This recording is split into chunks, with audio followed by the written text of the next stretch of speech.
big sky, big potential. In association with Mills and Reeve, this is Eastern Promise. Achieving more together. Welcome to the podcast that doesn't just raise the curtain on excellence in the east of England. It provides the best seats in the house and the bar is always open. This is Eastern Promise.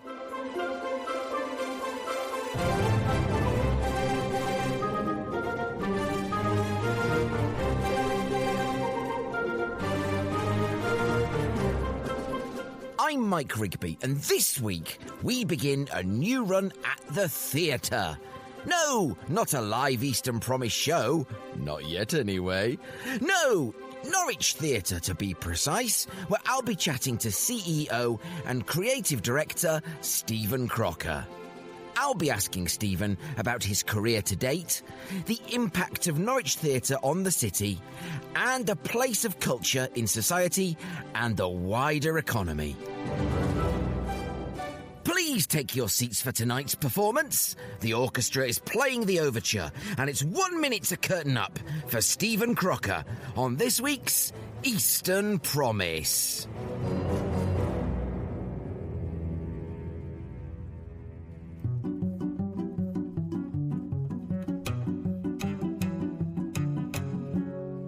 Well, one of the things that is really exciting that's driving the Norfolk-Suffolk, certainly from a business board's perspective, over the next 30 years, we are going to be fueling the rest of the country. We are going to be feeding the rest of the country. And there's something about the creativity in this space, in this place. There's something around how we create more here that's unique to here. And why is that? It's because Norwich is the best place to live in the UK, according to the Sunday Times. It's because when you bring artists here, they say to me, I feel more creative here. Yeah. Well, that's something you can't bottle, but it's also something you can't get in, dare I say, London, Birmingham or Manchester.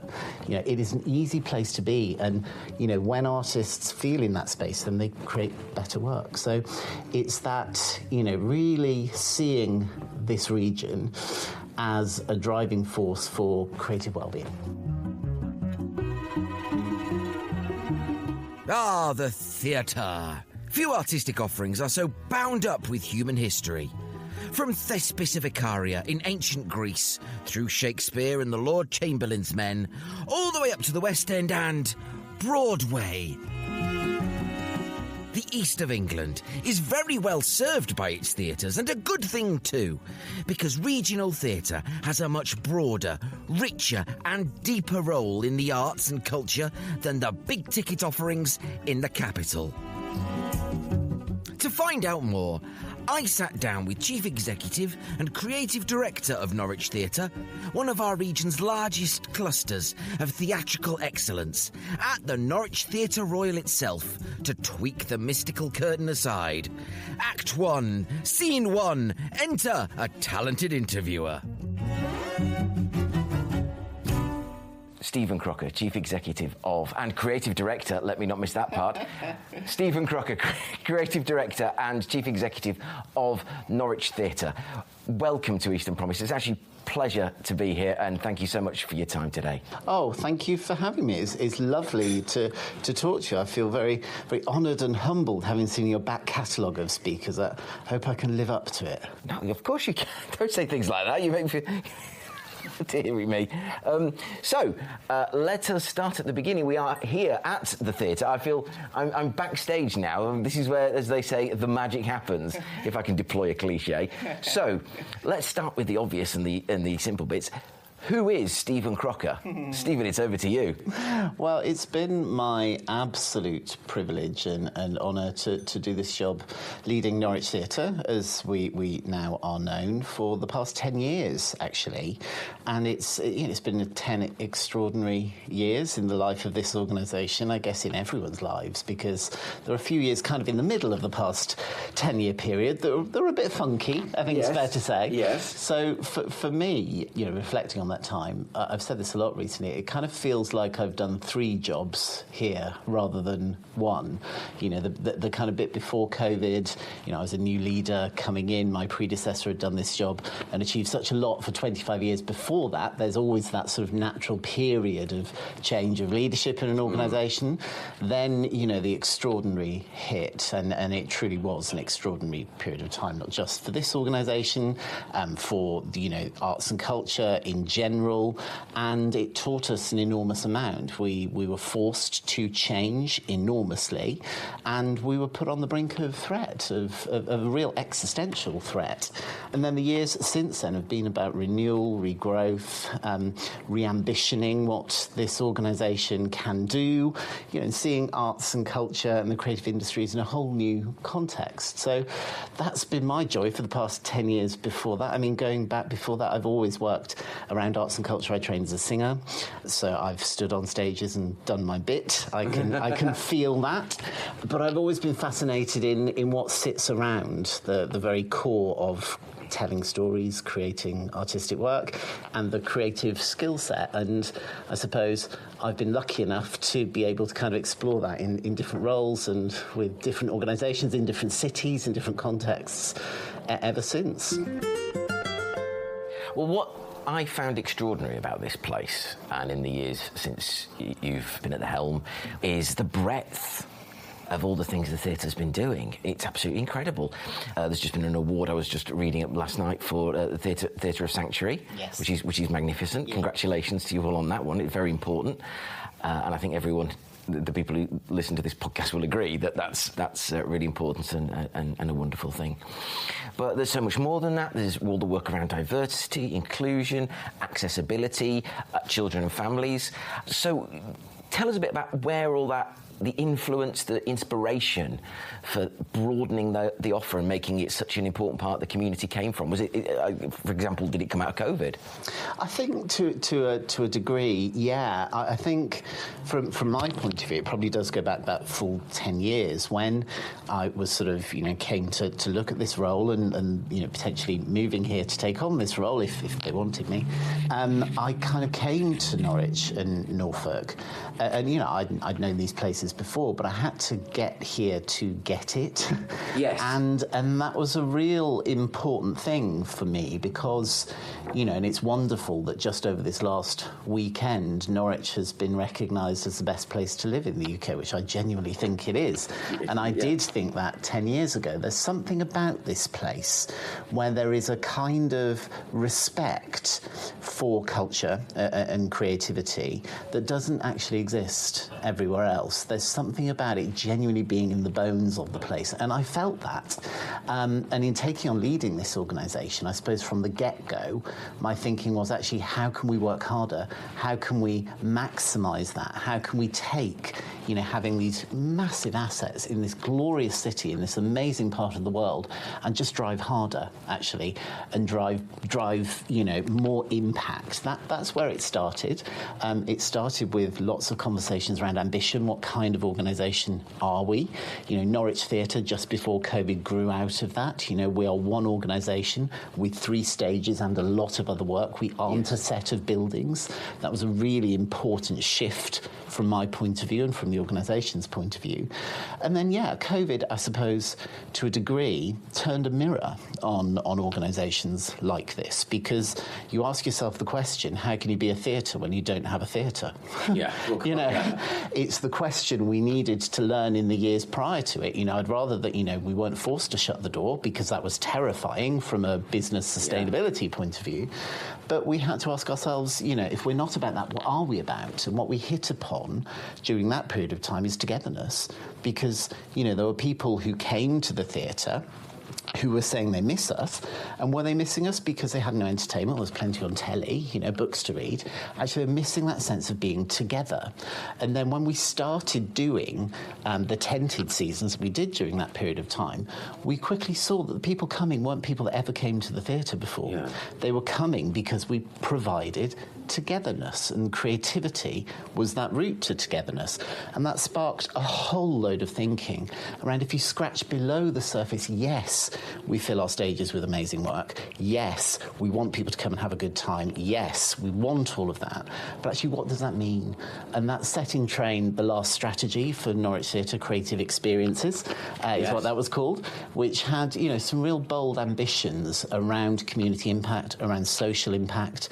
And, we've seen the benefit of delivering on some of that stuff. Our commitment to being a theatre of sanctuary absolutely was one of those things. And that feels relevant and resonant at a time where, there's still a war going on in Ukraine. We have huge turbulence in other parts of the world at the moment that's just making people think. And actually, what's our role in that? Well, we're a space for conversation, we're a space for distraction, we're a space to come and, just step out of the world for a second. And things like access and inclusion, it takes a long time to shift the dial on some of this stuff. Yeah. So I'm delighted it's been recognised, but it's the product of a lot of people's work, because, trying to make the world more inclusive, which is essentially what we're trying to do by bringing more people in, is a long-term game, and, we continue to be up for it.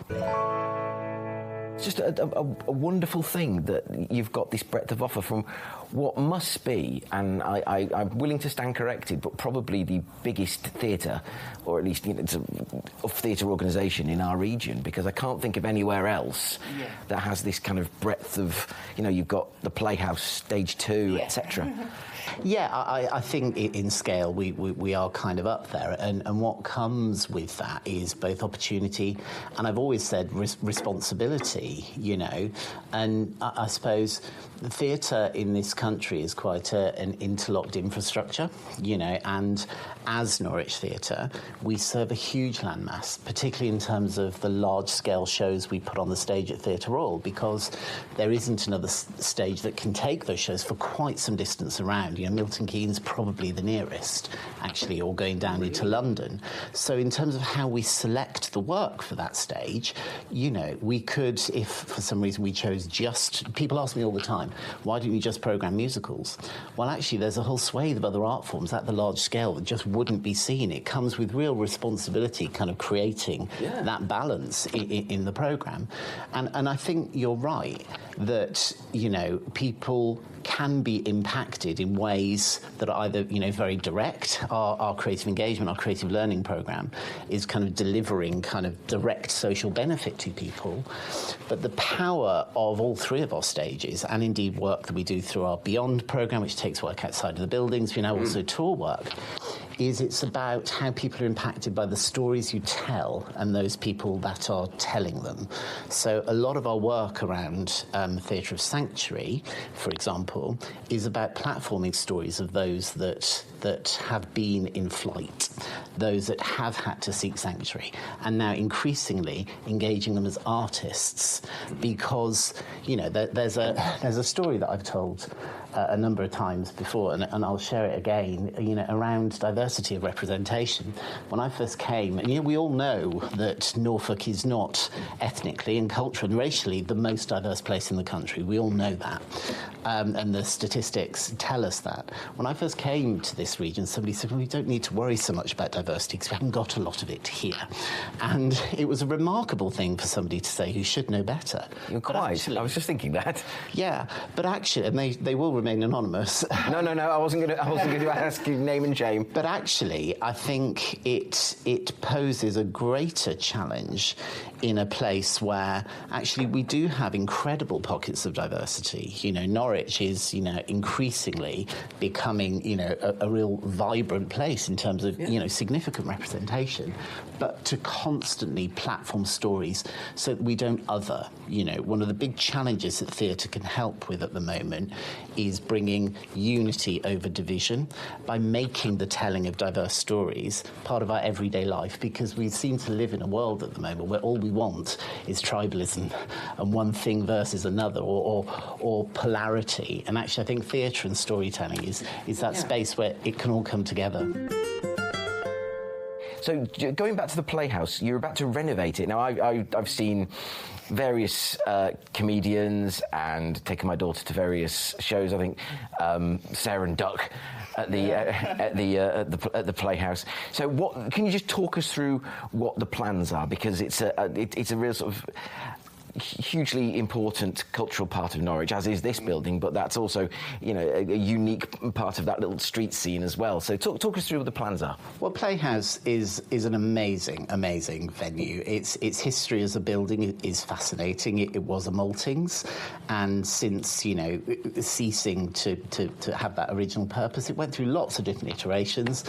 Folklore tells you that it was a motorbike shop for a while. It was a restaurant. It was actually a brothel briefly, I'm told. So there's always been an industriousness, shall we say, about how that building is used. Don't make me laugh with the mouthful of coffee, please. And the amazing person that was Henry Burke 30 years ago took the building on. He invested heavily in himself in converting it into a theatre. And then since then, it's had its kind of ups and downs. About 20 years ago, it became part of, under a management agreement with Theatre Royal, and then about 8 years ago, we merged the whole thing together. And the reason for doing that was to bring it fully under the wing of Norwich Theatre, the charity, so that we could invest in the building, because over that 30 years, it's had very little investment, and times have changed, right? Yeah. We've done a huge amount of work to keep the venue going, but it's time for some TLC, Yeah. And that's the challenge within that, is how to protect that unique ethos of the Playhouse, which people love and adore, but also make it fit for purpose. And by that, I mean, make the experience for wheelchair users in that building much more dignified than it currently is. Make the building much more accessible than it currently is, and as accessible as it should be, to make that building draw less from contribute better towards climate action. Yes. It is an inefficient building. There's much more we can do. We're right next to the river. We have space and ground. There are all sorts of technologies that could be, lessening the impact of that building on the environment. So we have this big project that seeks to do all of that, but also, seeks to make the space work better for us. It's often it's not the best environment down there when you go into a show and the bar is full, and then you've got a full show and people want to go to the loo at the same time. Yes, we're going to sort out the toilets. If I hear anything about the Playhouse, people generally always stop the toilets, and make the building, it contributes enormously. The bar is open all of the time. Yes. We do run the bar ourselves. It's one of the things I'm most proud of at Norwich Theatre, is all of our staff are our staff when you come into the buildings. Mm-hmm. And that creates a wonderful mixed culture. And when you buy a pint behind the Playhouse bar, just know that the profits of that pint, all of it, are going back to support our charitable mission.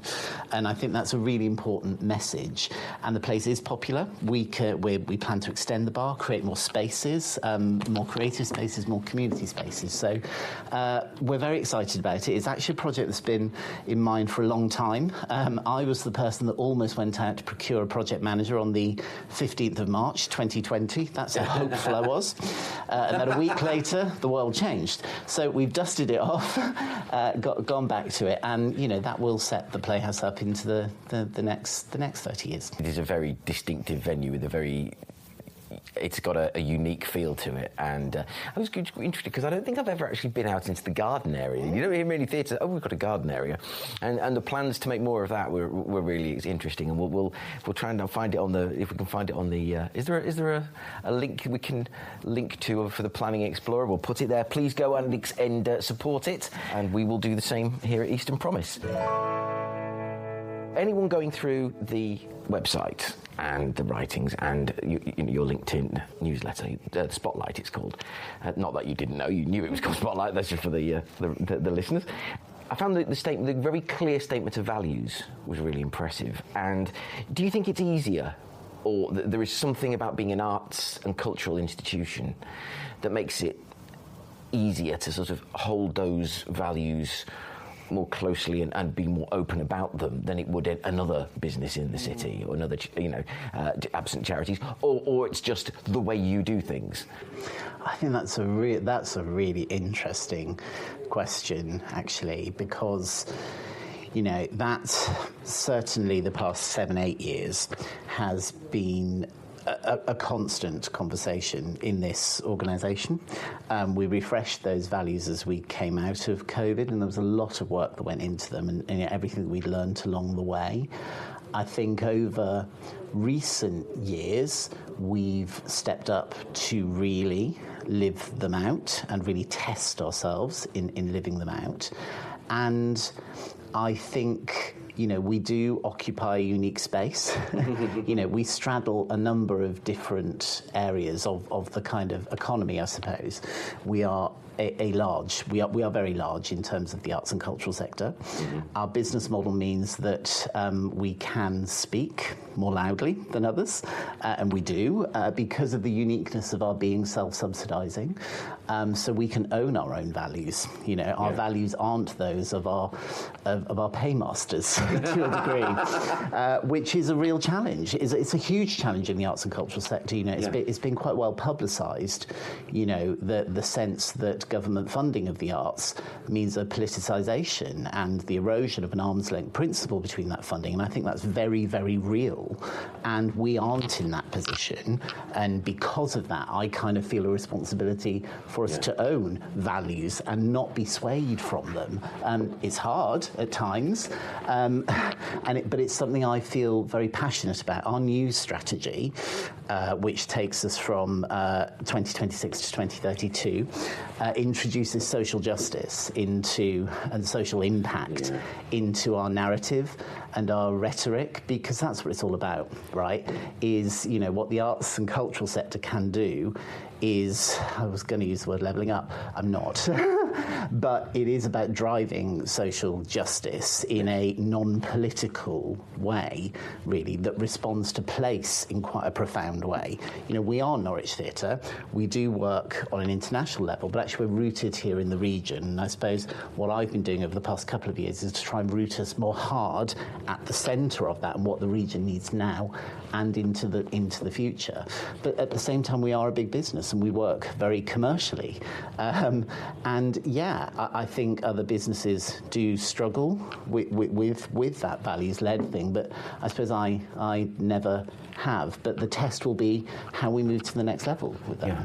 I think it's an interesting point you make about, I won't go too far down this road, the politicisation of these things. And the thing is, there has been, especially we see it across the Atlantic, but even here, there has been a politicisation of arts and what is deemed appropriate to show, to represent them. And I think the thing is, the mistake people make in trying to do that is they assume that you close off the voices that they don't want to hear, then everyone will will fall into line. Well, no, it just a head of pressure builds up that they will then find other outlets to and it always tickled me that all the hoo-ha about drag performers reading to kids in schools. Like how dare they? It's a really good British solid institutions like Panto, for example, as if that never occurs to them.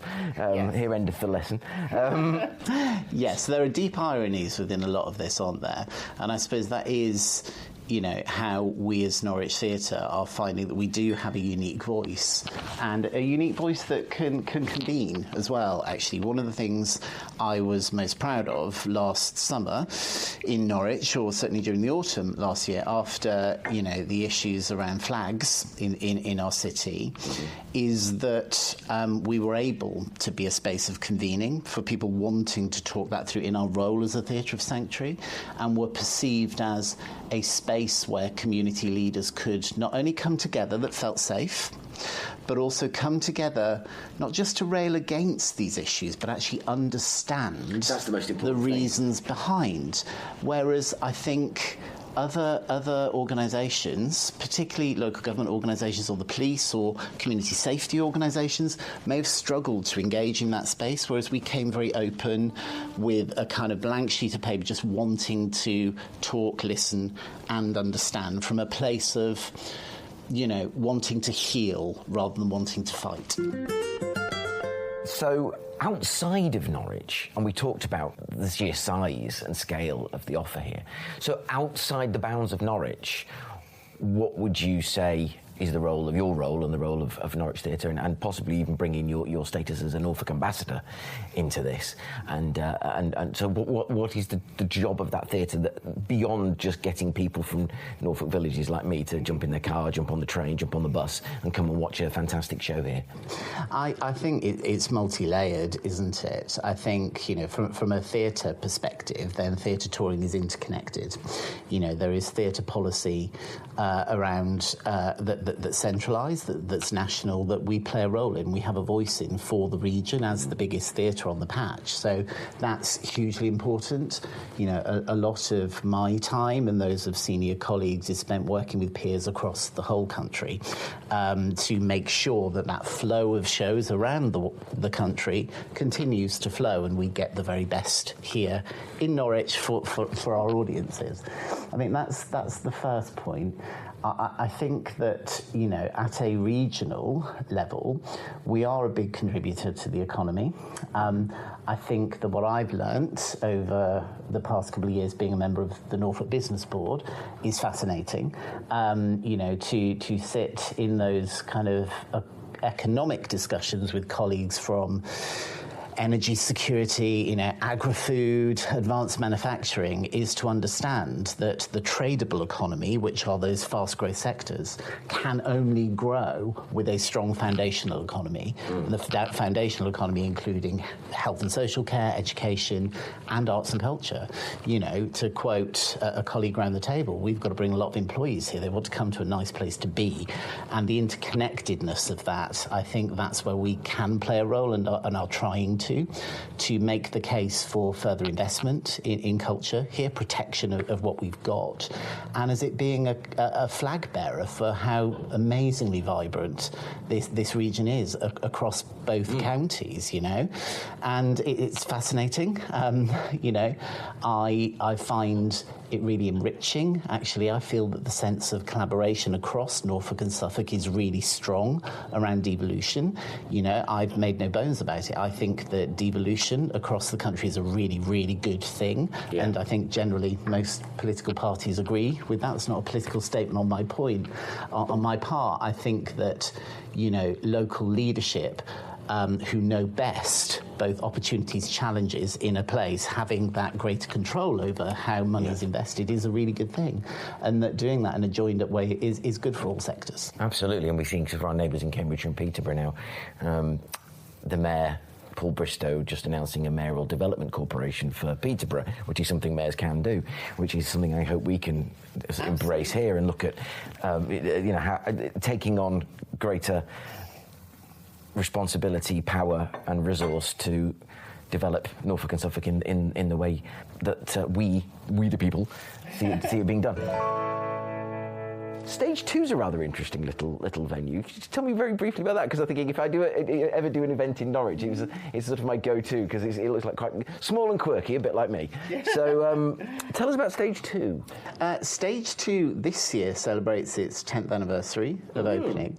The original intent behind Stage 2 was to create a space that could be a focal point for our off-stage work, so work around creative learning, creative engagement, and it has some studio spaces in there as well as an auditorium.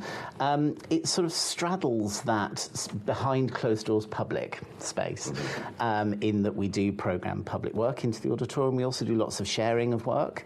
It's a space that I think people feel quite happy and content to come to when they might not necessarily cross the threshold of Playhouse and Theatre Royal, actually. Right. It's felt to be a safe space. It's not on show, it's not a public building as such.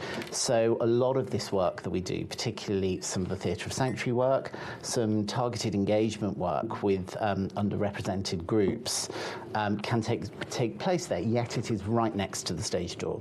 It's not shoved off to the side, it is right here on the main campus of Norwich Theatre. It's a wonderful space. As I say, we're 10 years in, it is full to the brim. We are bursting at the seams in terms of where we can put work. And that's one of the considerations for us going forward, is under our new strategy how we grow and develop, and how we move into other spaces as well. It's not a bad challenge to have, is it? How do we fit stuff in? And because I saw stage 2, and he said, segueing to his next question, on a tour that my family and I took on one of your open days, which I have to say here and now, and I'm not just saying this because I'm here, I've done it twice now. We've been twice now, and what a fabulous experience it is. You really do get a behind-the-scenes look. I remember sort of being absolutely gobsmacked about how the Hamilton team were going to basically, all night over offloading all their gear, and how long it would take, and someone who works with sound just sort of gawping endlessly at all the kit down below behind the stage, the trap door, and I've learned the meaning of why people say break a leg and what that means. So if you want to know, I'm not going to mention it here, come on the tour, because I thoroughly recommend it. Well, do you know, Mike, the open day is it's a brilliant thing. It has such a long history here, and I tour people around these buildings all the time. I'm frequently sort of upstaged by the open day. It happened to me last week, so I brought somebody into the building, fairly new to the city and the county. I said, can I give you a show around, And often my big moment when I do these tours is, ta-da, you're on the stage. And I cut the rug from under me. No, I dressed up in costumes on this stage with my kids back in the summer. It was like, I've got nothing to show you now. I did put some costumes on when last time I was here. And we sat and did some activities with my daughter as well. And there's me designing the challenge Anglia on the onstage. And you get to pull the ropes and press the buttons and everything. It's fabulous. It really is. When you get your planner out for the next 12 months, wherever you start those 12 months, what are the things you write first? Okay, this goes in, this goes in, this goes in, before any other consideration, before you sort of answer all the people who want to book the stage. I'm assuming that's how it happens. How does that work? What are the first things that go in your year? Well, I suppose the first thing to say is it's never a year. Right. One of the hardest questions I get asked, believe it or not, is what have you got on the stage at the moment? Because we plan so far in advance now. So it might surprise you to know that the diary for the Theatre Royal Stage is open right up until 2032. So we have a 6-year strategic period we're going into, and we actually have shows penciled that far ahead. Okay. The nature of touring in this country, particularly shows of the very large scale, like Hamilton, like Matilda, that you'll see on the stage this summer, are booked a long way out. So often at the Royal, it will be those kind of shows first, which sit over big chunks of time, and we like to kind of balance them to put them in the right space of the year as well. We are often, pantomime is the bread and butter, is the heartbeat, it's the rhythm of our year. That's often in there. And we have, really strong relationships with particular touring companies who come every year, and we try and establish a consistency. So you start to build up from there. Off stage, we are more and more now entering into multi-year projects that take place in creative engagement or creative learning. So there will be a rhythm to those. And, we have this new strategy that now gives us some real tangibles between now and 2032 of how we want to grow the organisation, how we want to develop further impact, and the measurables along that way. So it's a timely question because we're just at that point in time. But I suppose it is a 6-year plan at all times, because a year in the life of theatre is quite short, actually, particularly at that stage. And then, it's the benefit of having the variety of stuff that we do. You kind of add to that we now tour work from here. Yes, I understand. So we have tours for 28, 29 and 30 already penciled. So you start to kind of see the whole jigsaw, and you just, I guess, as you get closer, if you're doing my job, you just hope the pattern all stacks up properly as you get closer to it. Finally, what's the one thing you would bring in terms of cultural adaptation, change, progression, evolution to this role, to this city, to this region? That's three things, really. So what's the one thing you haven't managed to do yet, but it's really on your mind and you want to drive that forward? Well, one of the things that is really exciting is that's driving the Norfolk, Suffolk, certainly from a business board's perspective, identifiers of our region. You know, I've said this a bit, I occasionally get slightly frustrated of, is it Norfolk and then Suffolk, Suffolk and then Norfolk? No, we're Norfolk and Suffolk. It's a marriage, right? And we've got to work together in that way. Is that, over the next 30 years, we are going to be fueling the rest of the country. We are going to be feeding the rest of the country.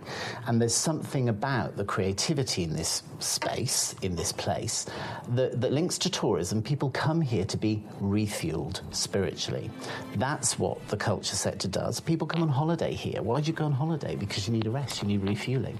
That spiritual, that creative, that well-being refueling, that's where culture can shift here, and the distinct identity, the things that we can bring to people, and that's being impact-led in terms of what we do. I think within all of that, there's something around how we create more here that's unique to here. One of my visions for this organisation for the past 10 years has been to originate more work, and we have that potential. We create more shows now than we ever have done before that start here. And why is that? It's because Norwich is the best place to live in the UK, according to the Sunday Times. It's because when you bring artists here, they say to me, I feel more creative here. Yeah. Well, that's something you can't bottle, but it's also something you can't get in, dare I say, London, Birmingham or Manchester. It is an easy place to be, and, when artists feel in that space, then they create better work. So it's that, really seeing this region as a driving force for kind of creative well-being.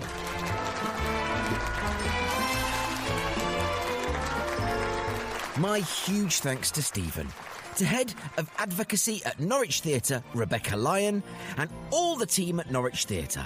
It was a hugely enjoyable visit and exciting to see the touring production of Top Hat begin their setup. And on that point, it's curtain up on this week's Action Points. Action Points. Action Points. Action Points. Don't know about breaking a leg, but I'd happily break that jingle.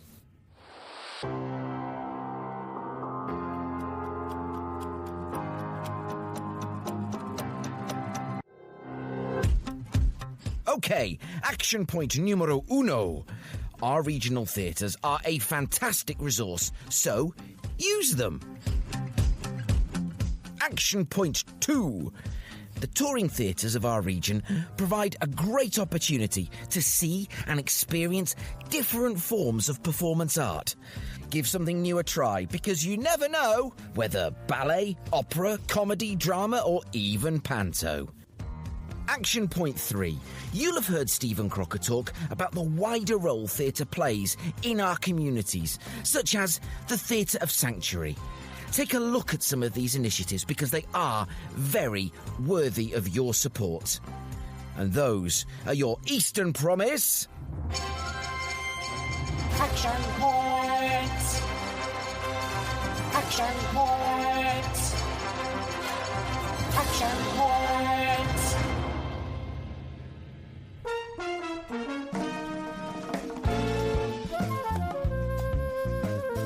And that's it. That's all there is for episode 164 of the Eastern Promise podcast. I have been Mike Rigby, and will be so again next week, when I'll be dropping in on the Abbey people. I'll be visiting this local Cambridge charity's community coffee morning, heading out into the city to look at their work on pocket parks and dropping by their community food hub. We laughed a lot and I learned a lot more, so join me next week to find out what that is. So until then, exit pursued by a bear!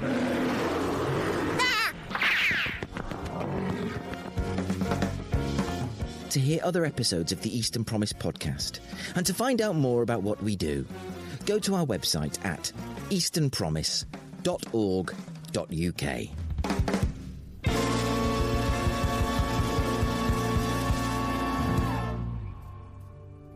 Eastern Promise is a Pudding Shed production in proud association with Mills and Reeve. Achieving more together.